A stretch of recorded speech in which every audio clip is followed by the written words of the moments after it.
So I know a lot of people have been worried about Eleanor and asking about Eleanor. You know, how's she doing? Where's she at? What's her plans? What's the future with Eleanor? Well, we don't know what we're gonna do with her. We've got some things we've been talking about, Marissa and I, but on the other side of ranching, farming, you know, you have to make some money and some income. And as a first generation bison rancher, we're learning how to do that.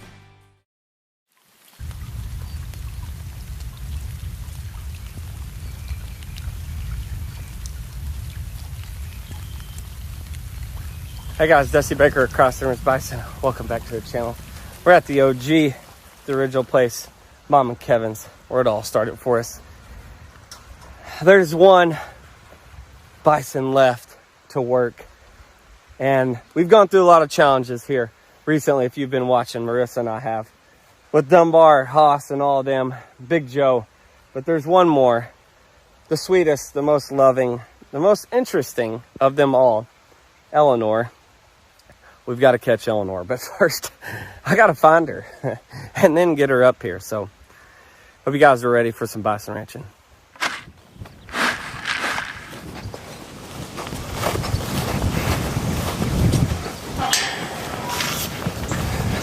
Cole, if you stand right there, I'll open the gate and let her come in here. Okay, so on the outside back there? Yeah, yeah, because she may not come in here.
Hey girl, come on, Eleanor. Come on. We got lucky. Well, we got Eleanor. Eleanor got.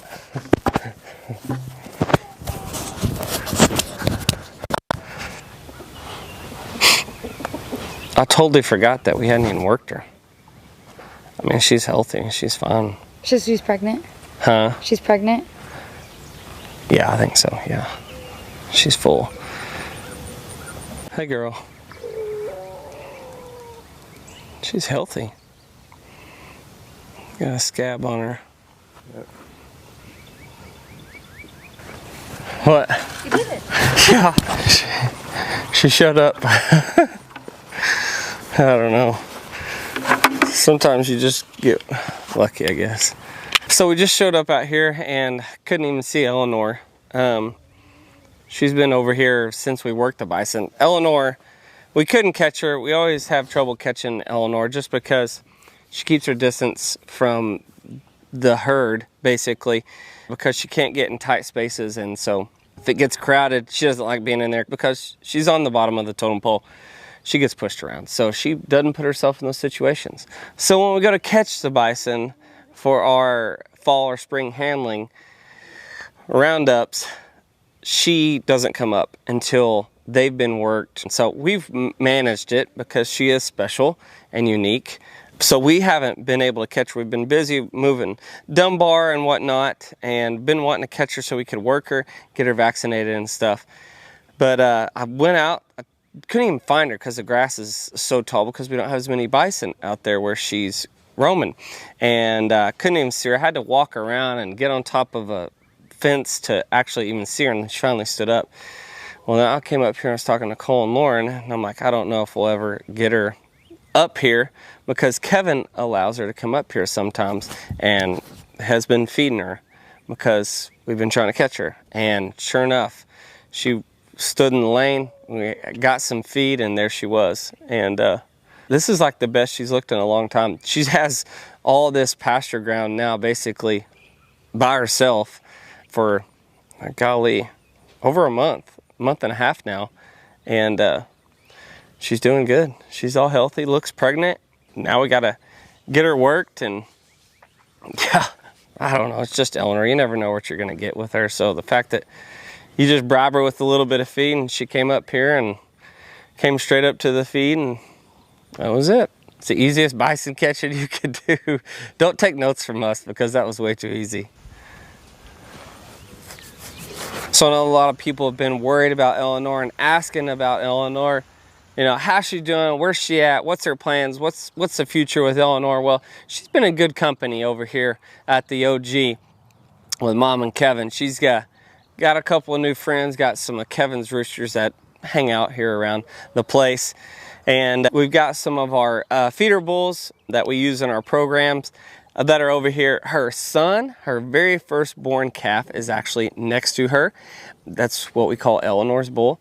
He's 3 years old now, so she's been in good hands. She's liking all the attention from all the bulls that we have over here. So it's always good to be around Eleanor, and luckily she came up here to visit and got her some feed.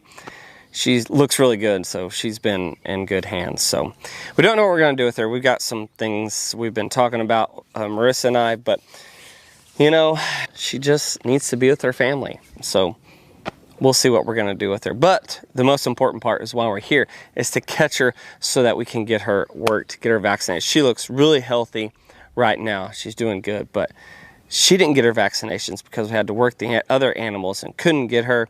So now it's time to really get those vaccinations in her. One of the things what she needs is, what I don't mean by vaccinations, I should actually back up a little bit and not say vaccinations. What I really should say is the dewormer. That's really all we use for these adults, is a dewormer. That's really it. And they just get that one shot and then move on. Calves get more shots than that just because they're first time shots. But really, when I say vaccinations, I shouldn't say that. It's actually, I just should say the dewormer, to try to keep, there you go, to try to keep the parasite load down. So that's why we have to do it. We do it once in the fall and once in the spring. So something that we don't talk about very much, we have a conservation herd, we have a foundation herd, and all those animals are at the Ponderosa. And you know what we've been going through lately, Marissa and I, moving some of those animals over there, like Dunbar, and getting him sorted in his new herd. So we've got our conservation or our foundation herd there, but that Ponderosa is primarily focused on breeding. And I know we hang out with those animals a lot more, and we talk about those animals a lot more. But on the other side of ranching, farming, you know, you have to make some money and some income.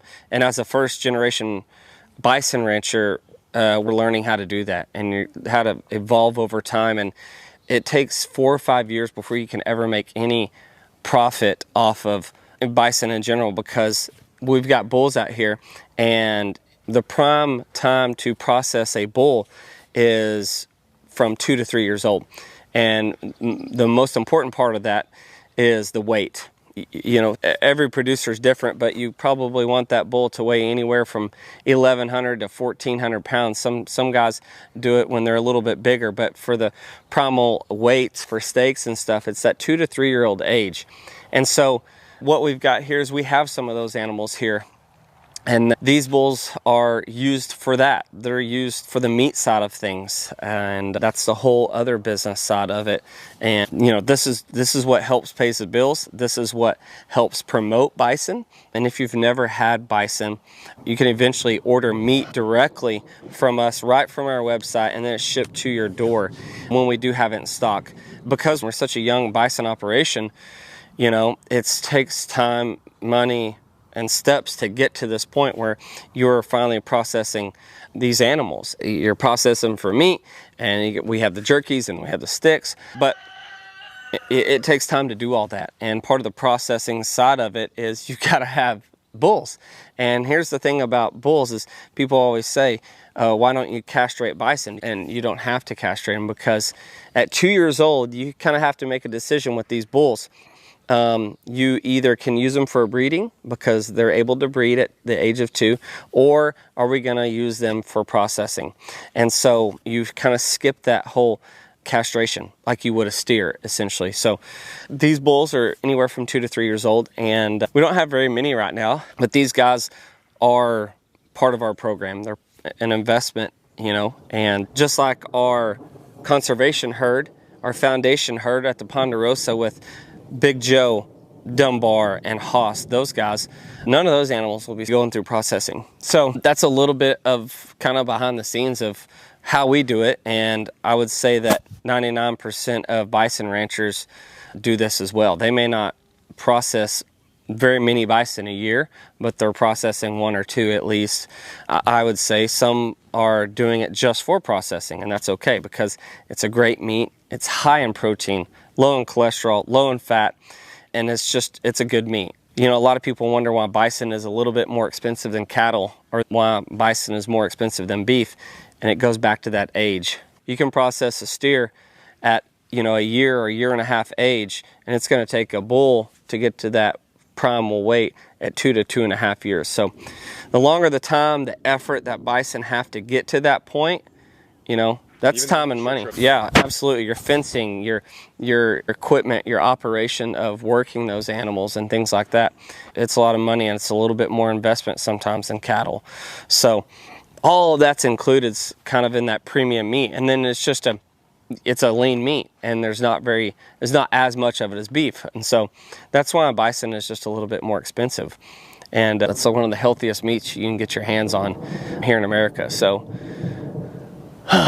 get a little stormy, but anyways, Eleanor's, her bull is going to be going to Indiana, actually. So got some folks from Indiana that's going to come get him, and we're excited about that as well. So he's much bigger than she is, but his dad is Dunbar. So it's fun to kind of see one of the first processes. That's her first baby, and as big as she is, we were kind of curious what was going to happen to her bull or her calves. How big are they going to be? And he's I don't know, he's probably 1,200 pounds right now. So he's growing and growing. So that is a product of Dunbar and Eleanor. You've got bulls like Eleanor's bull that we're not raising them just for meat. And, you know, there's a whole breeding side to this thing, which is our foundation herd, our conservation herd. You know, Eleanor's bull, we thought he was such a good bull. We put him out there to sell, and, you know, somebody liked him and wanted him, so we sold him, and he's gonna go be used somewhere else as a breed bull. And, you know, Dunbar's genetics get to live on basically through that bull. And so we're on that side too. We're trying to produce a really good, genetically awesome animal, and that's through good breeding, and that's through good genetics and care and management of these animals. So looks like we're about to get rained on. What do you think?